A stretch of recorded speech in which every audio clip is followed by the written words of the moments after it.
Irmãos queridos, nós vamos abrir a palavra de Deus no Evangelho de Cristo, conforme o relato de Lucas, capítulo 16.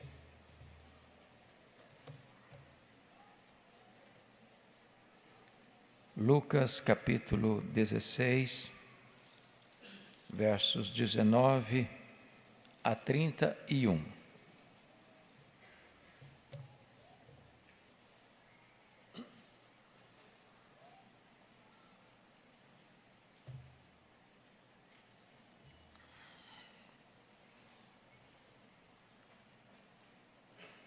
O rico e o mendigo.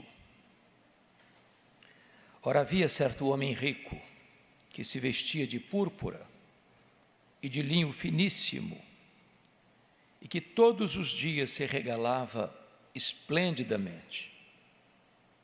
Havia também certo homem, ou certo mendigo, chamado Lázaro, coberto de chagas, que jazia à porta daquele. E desejava alimentar-se das migalhas que caíam da mesa do rico. E até os cães vinham lamber-lhe as úlceras. Aconteceu morrer o mendigo e ser levado pelos anjos para o seio de Abraão. Morreu também o rico e foi sepultado. No inferno, estando em tormentos, levantou os olhos e viu ao longe a Abraão e Lázaro no seu seio. Então, clamando, disse: Pai Abraão, tem misericórdia de mim, e manda Lázaro que molhe em água a ponta do dedo e me refresque a língua, porque estou atormentado nesta chama. Disse, porém, Abraão: Filho, lembra-te de que recebeste os teus bens em tua vida, e Lázaro igualmente os males. Agora, porém, aqui está ele, consolado, e tu em tormentos. E além de tudo, está posto um grande abismo entre nós e vós, de sorte que os que querem passar daqui para vós outros não podem, nem os de lá passar para nós. Então replicou: Pai, eu te imploro que o mandes à minha casa paterna, porque tenho 5 irmãos, para que lhes dê testemunho, a fim de não virem também para este lugar de tormento. Respondeu Abraão: Eles têm Moisés e os profetas, ouçam-nos. Mas ele insistiu: Não, pai Abraão, se alguém dentre os mortos for ter com eles, arrepender-se-ão.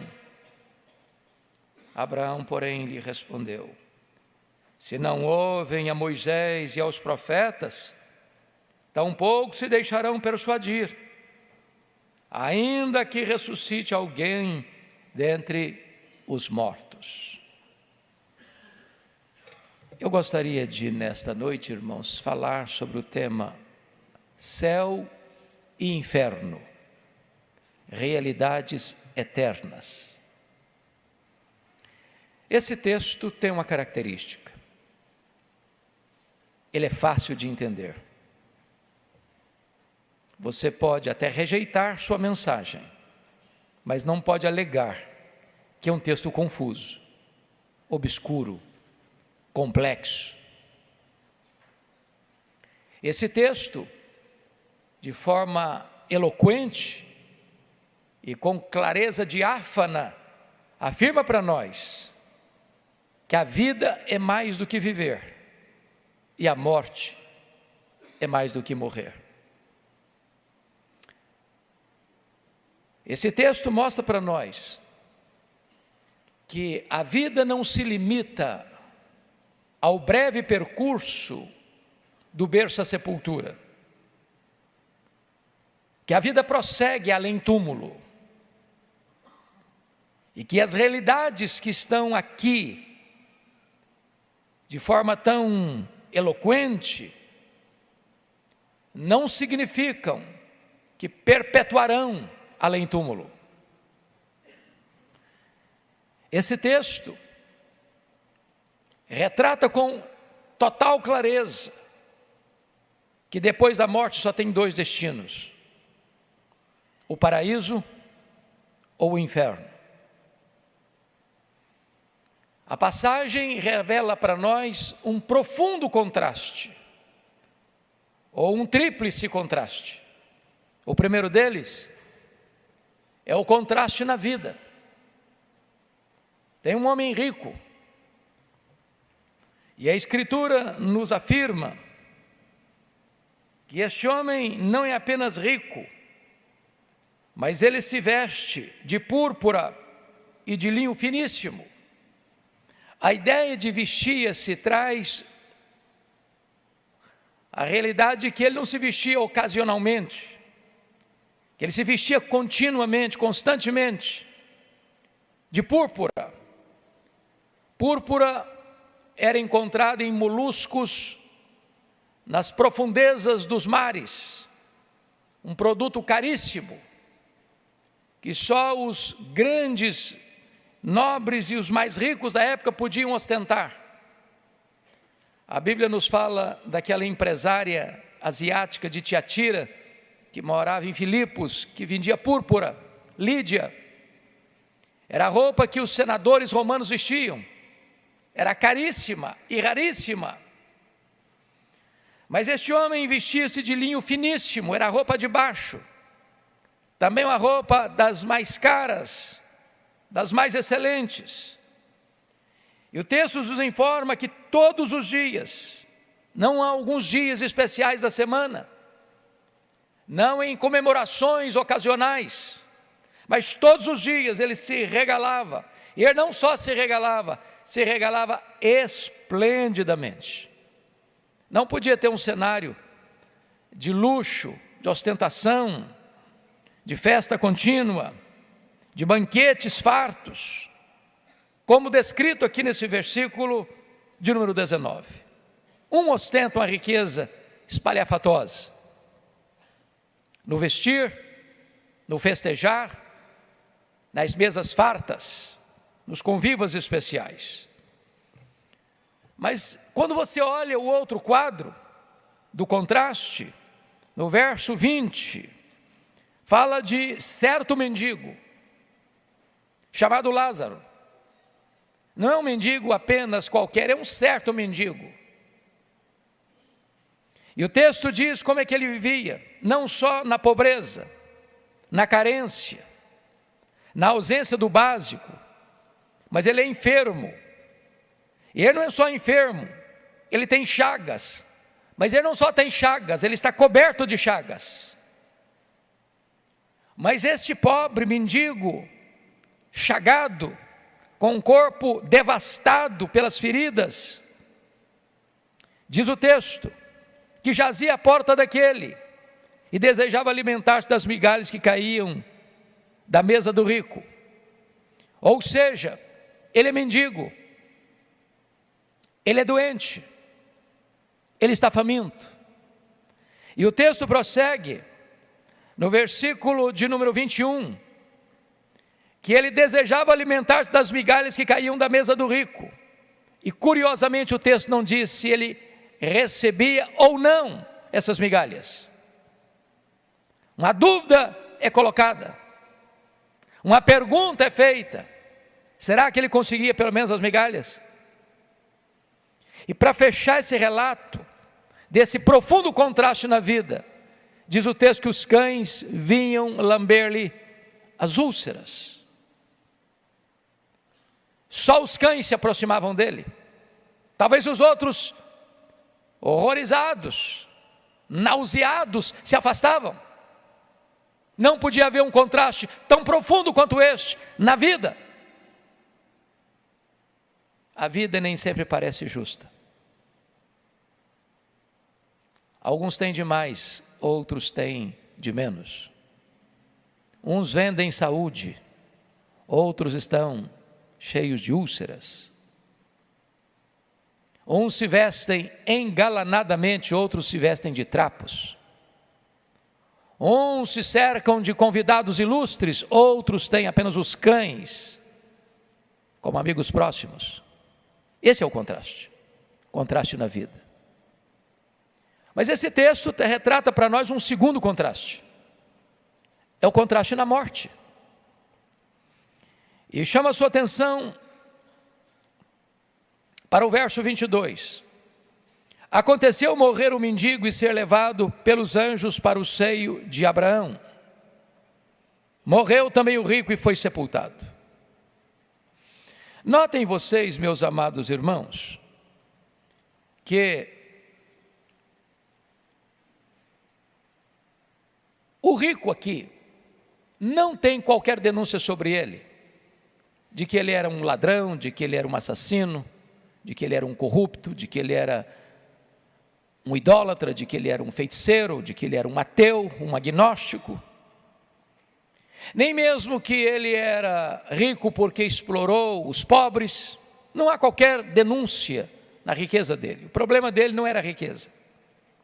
Era a riqueza sem Deus, ou a riqueza sem misericórdia.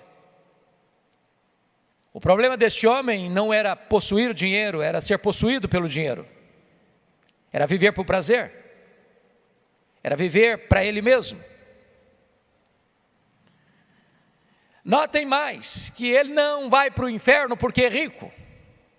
A riqueza não é um pecado, a riqueza é uma bênção. Se recebido como dádiva de Deus e como fruto do trabalho honrado. E nem o Lázaro é levado para o seio de Abraão, porque é pobre. A palavra Lázaro significa Deus é o meu auxílio, Deus é o meu socorro. Também, ninguém vai para o inferno porque é pobre, e ninguém deixa de ir para o céu porque é rico. Mas o fato é que quando este homem morre, diz o texto, que ele é levado pelos anjos para o seio de Abraão. E o que é levado para o seio de Abraão pelos anjos não é seu corpo, é sua alma. Os anjos escoltam. A vida não termina na morte. O homem não é apenas um ser físico, material. A vida não cessa quando o homem desce à sepultura. Mas eu chamo a sua atenção para o fato de que não há menção no texto de que o Lázaro foi sepultado. Talvez diríamos hoje que foi sepultado numa cova rasa. Não há qualquer menção de que a família foi sepultá-lo, de que os amigos o sepultaram. Talvez nem sepultura ele teve.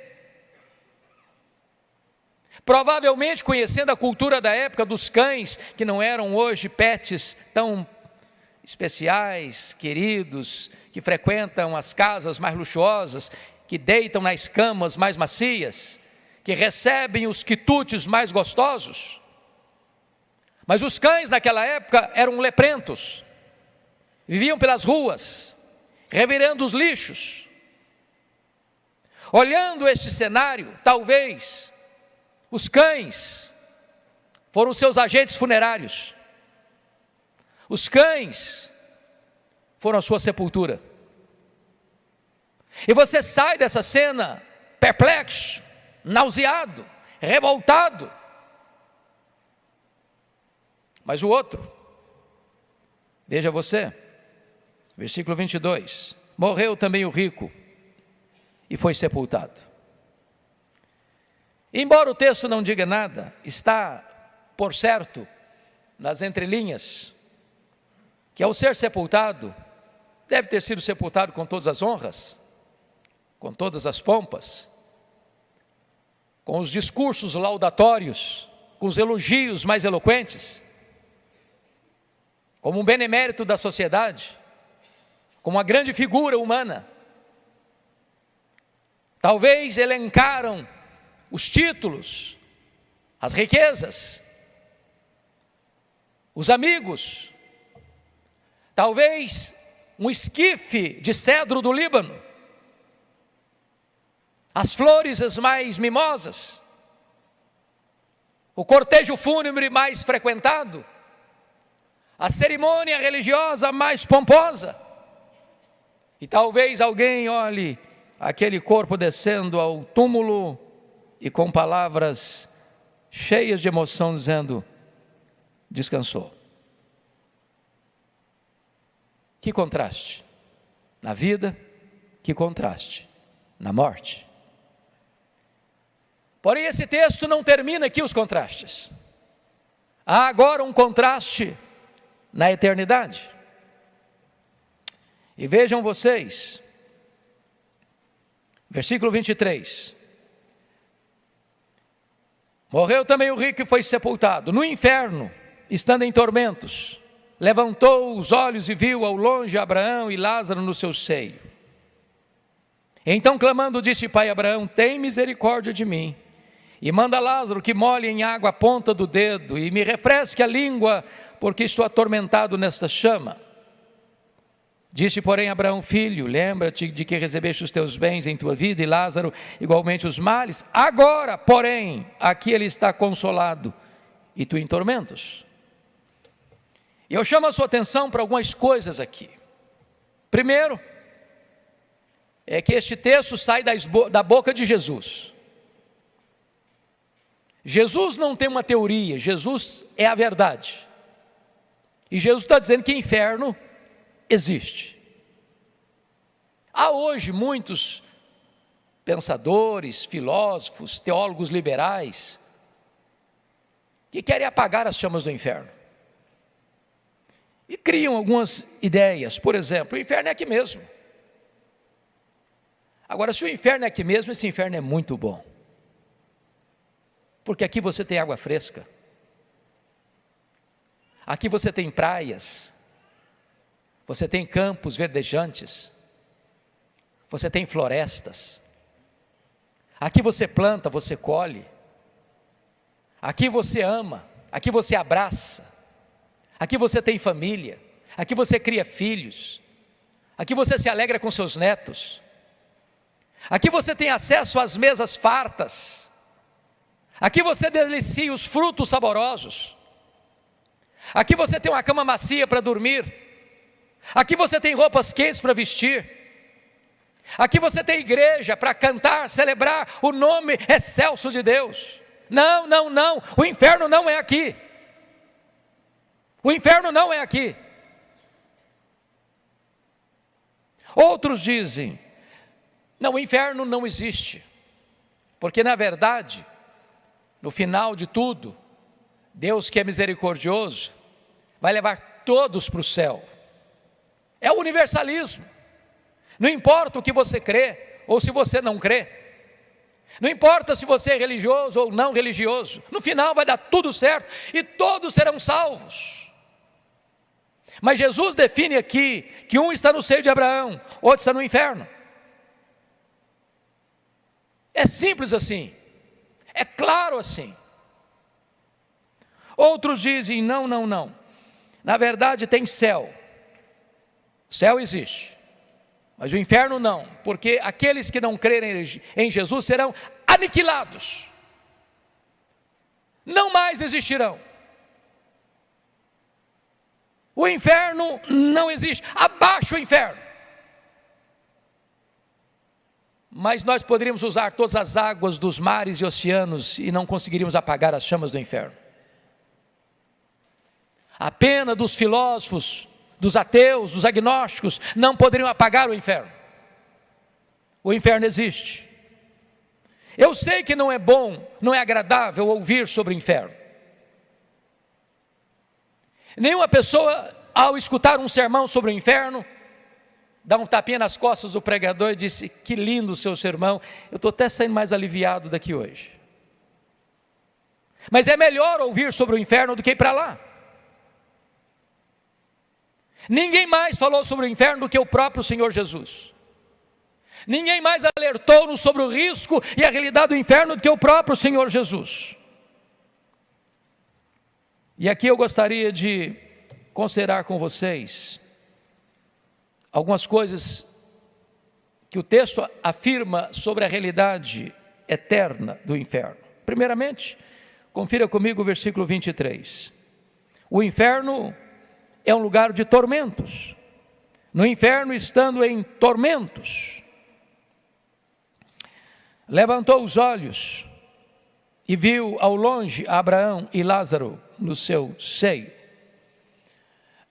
O que a Bíblia diz é que o inferno é um lugar de tormentos, sem alívio, sem pausa, sem descanso, sem folga.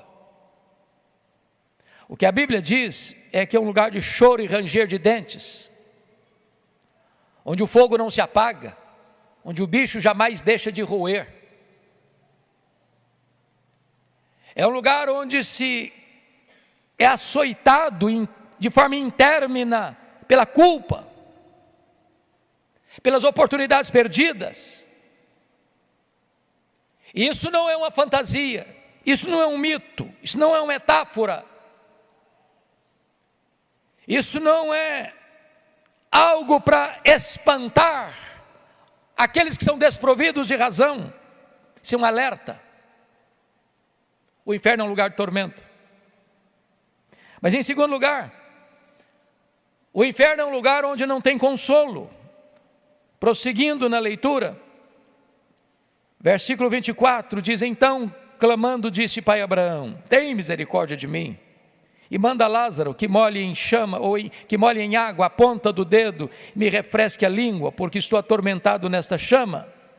Disse, porém, Abraão: filho, lembra-te de que recebeste os teus bens em tua vida, e Lázaro igualmente os males. Agora, porém, aqui ele está consolado, e tu em tormentos. E Jesus, que é o escultor do eterno, e não o alfaiate do efêmero, pinta para nós este quadro de maneira tão gritantemente eloquente. Eu pergunto a você: o que vale a ponta de um dedo molhada para refrescar uma língua que está em chamas eternas? Que refresco isso traz? Que alívio isso traz? Que reversão de tormento isso produz? O que Jesus quis mostrar para nós é que não há sequer uma gota de consolo no inferno. Não há um minuto sequer de refresco. E quantas vezes, irmãos, as pessoas pensam que isso é uma fantasia, que isso é apenas um simbolismo, que isso é apenas uma metáfora. Mas o que Jesus está mostrando para nós é que isso é uma realidade, e uma realidade eterna. Terceiro, o inferno é um lugar de onde não se pode sair. Olha o verso 26 comigo. E além de tudo, está posto um grande abismo entre nós e vós, de sorte que os que querem passar daqui para vós outros não podem, nem os de lá passar para nós. O que Jesus está dizendo é que depois que o homem morre, não há a possibilidade mais de alterar o destino eterno desta pessoa. Diz a Bíblia que ao homem está ordenado morrer uma só vez, vindo depois disto o juízo. A ideia, a doutrina equivocada de que uma pessoa ao morrer vai para um local temporário, intermediário, que se chamou e se denominou de purgatório, onde a pessoa sofre ali, sofre ali, sofre ali, não se sabe se 10 anos, se 100 anos, se 1000 anos, e de repente os pecados são purgados, e a pessoa então muda a sua condição de sofrimento, para ir então para o paraíso. Não tem qualquer amparo bíblico. A ideia é: morreu, o destino está selado. Não espere para a última hora. Não adie a mais importante decisão da sua vida, porque a morte chega para o pobre, chega para o rico, chega para aquele que está vendendo saúde e chega para aquele que está chagado, chega aquele que está exposto aos mais gritantes perigos da sociedade, e para aquele que mora na cobertura mais luxuosa ou no palacete mais cercado de proteção humana. E quando a morte chegar, é tarde demais para pensar no destino da sua alma. Porque para onde se vai, seja céu, seja inferno, não se remedia mais. Não se altera mais esta posição. Mas em quarto lugar, o inferno é um lugar onde o pedido, a oração, a súplica não é atendida. Verso 27. Então replicou o pai: eu te imploro que o mandes à minha casa. Vejam vocês, que aqui é um pedido humilde. Ele não diz: eu te ordeno, eu te imploro. Me permita dizer isso: não tem ateus no inferno. Não tem agnósticos no inferno. Todas as crenças da negação de Deus acabam quando o indivíduo cai na realidade de que no momento em que ele morre aqui, começa o inferno. E aí não tem mais súplica a ser atendida. O pedido de socorro não é atendido. Mas em quinto lugar, o inferno é um lugar das lembranças amargas, das oportunidades perdidas. Verso 27 e 28. Então replicou o pai: eu te imploro que o mandes à minha casa paterna, porque eu tenho 5 irmãos, para que lhes dê testemunho, a fim de não virem também para este lugar de tormento. Olha que coisa curiosa. Quando você lê o registro, esse homem rico, vestido de púrpura, de linho finíssimo, que todos os dias se regalava esplendidamente, ele está pensando nele, ele está cuidando dele, ele está investindo para ele está curtindo a vida, ele não pensa em Deus, ele não pensa na família, ele não cuida daquele que está à sua porta chagado e faminto.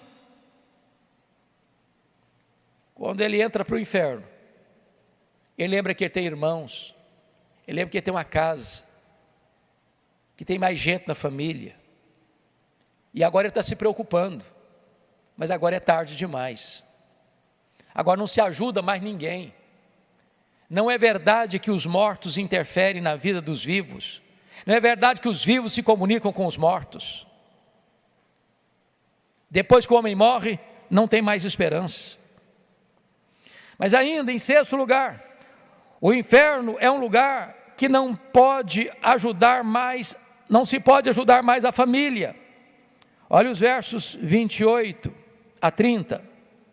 Porque tenho 5 irmãos, para que lhes dê testemunho, a fim de não virem também para este lugar de tormento.